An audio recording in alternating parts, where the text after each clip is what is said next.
যায় দিন ভালো, আসে দিন খারাপ। আগে কত সময় ছিল, সারাদিন শুয়ে বয়ে কাটাতাম। তখন মনে হইতো সময়ই কাটে না। আর এখন কোন দিক দিয়ে যে সময় যায় তা তো আমি বুঝতেই পারি না।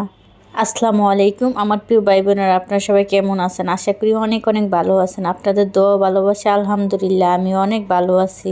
আজকের সকালে নাস্তার জন্য বেশি করে দুধ দিয়ে সেমাই রান্না করেছিলাম, সাথে দিয়েছিলাম নারিকেল। এই সেমাইটা কিন্তু নারিকেল আর বেশি করে দুধ দিয়ে রান্না করলে বেশি মজা লাগে। এই তো আমি সেমাইটা এখন বাটিতে নিয়ে নিচ্ছি। আজকের নাস্তায় শুধু সেমাই ছিল না, সাথে কিন্তু ছিল চা আর বিস্কিট। কারণ সকালবেলা যদি এক কাপ চা না খাই তাহলে মনে হয় সারাদিন চোখে ঘুম ঘুম ভাব থেকে যায়।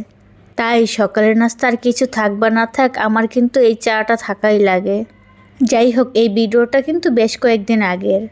এখন তো আমি সময়ের জন্য প্রতিদিন ভিডিও দিতে পারি না, কারণ একটা ভিডিওর ভিতরে কিন্তু অনেক কাজ থাকে। শুধু ভিডিও করে তো আর ছেড়ে দেওয়া যায় না। ভিডিও এডিট করতে হয়, ভয়েস দিতে হয়, তারপরে ভিডিও ছাড়তে হয়। কারণ একটা বড় ভিডিও ছাড়তে গেলেও কিন্তু 1-1.5 ঘন্টা সময় লাগে একটা ভিডিও এডিট করতে, ভয়েস দিতে, আবার ভিডিও করতে। কারণ ভিডিও করতে গেলে কিন্তু কাজে অনেক বেশি সময় লাগে। যেই কাজটা আমরা তাড়াতাড়ি করে ফেলতে পারি, কিন্তু ভিডিওর কারণে ওই কাজটা কিন্তু আমরা তাড়াতাড়ি করতে পারি না। যেমন এই রান্নাগুলো কিন্তু আমি প্রথম থেকে চাইলে ভিডিও করে নিতে পারতাম, কিন্তু প্রথম থেকে যদি আমি ভিডিও করতাম তাহলে ভিডিও অনেক বড় হতো, সাথে কিন্তু আমার আরও বেশি সময় লাগতো। যেমন ওই দিন আমি রান্না করেছিলাম চিংড়ি মাছ দিয়ে লতি, সাথে রান্না করেছিলাম হচ্ছে ভেন্ডি দিয়ে ডাল। দুইটা রান্নাই অনেক বেশি মজা হয়েছিল। আমি তো সবসময় তাড়াতাড়ি করেই কাজ করি, তাড়াহুড়ার ভিতরেই থাকি। এখন তো মনে হয় ব্যস্ততার কারণে আরও বেশি তাড়াহুড়া লেগে গিয়েছে আমার। আর এখন পেজের যে অবস্থা, ভিডিও ছাড়লে ভিউ হয় না, কিছু না। এখন আর ভিডিও বানাতে মন চায় না, কারণ এত কষ্ট করে একটা ভিডিও বানাই, তার ভিতরে যদি ভিউ না হয় তাহলে কি আর কষ্ট করতে ভালো লাগে বলেন?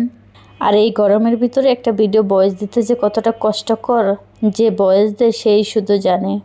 কারণ ভয়েস দিতে গেলে কিন্তু ফ্যান ছাড়া যায় না, আর এই গরমের ভিতরে কিন্তু ফ্যান ছাড়া থাকাটাই অসম্ভব হয়ে গিয়েছিল। আর ফ্যান ছেড়ে তো ভিডিও ভয়েস দেওয়া যায় না, কারণ ফ্যানের শব্দ আসে ভিডিওতে। আমি কিন্তু রান্নাবান্না শেষ করে মেয়েকে স্কুল থেকে আনতে গিয়েছিলাম। আসার সময় এই কাঁচা আমগুলো নিয়ে আসছিলাম, এনে এই কাঁচা আমের মাখা বানিয়েছিলাম। এই কাঁচা আমের মাখাটা কিন্তু যে গরম গিয়েছে, গরমের ভিতরে খেতে বেশ ভালো লেগেছিল। আমি আবার টক কম খাই, তাই মিষ্টিটা একটু বেশি করে দিয়ে মাখিয়ে নিয়েছিলাম আম মাখাটা। দেখেন কতগুলো চিনি দিয়েছি আমি, পরে কিন্তু আবারও চিনি দিয়েছি। তারপরে সামান্য পরিমাণে মরিচের গুঁড়া দিয়েছি। ভেবেছিলাম আমি শুকনো মরিচ ভেজে দেব, পরে ভাবলাম শুকনো মরিচ খেলে এমনিতে অনেক বেশি গ্যাস হয়, তাই আর শুকনো মরিচটা দেইনি।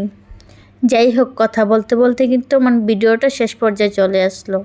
এখন আমি আম মাখা খেতে খেতে আপনাদের কাছ থেকে বিদায় নিয়ে নেব। আল্লাহ হাফেজ, আসসালামু আলাইকুম।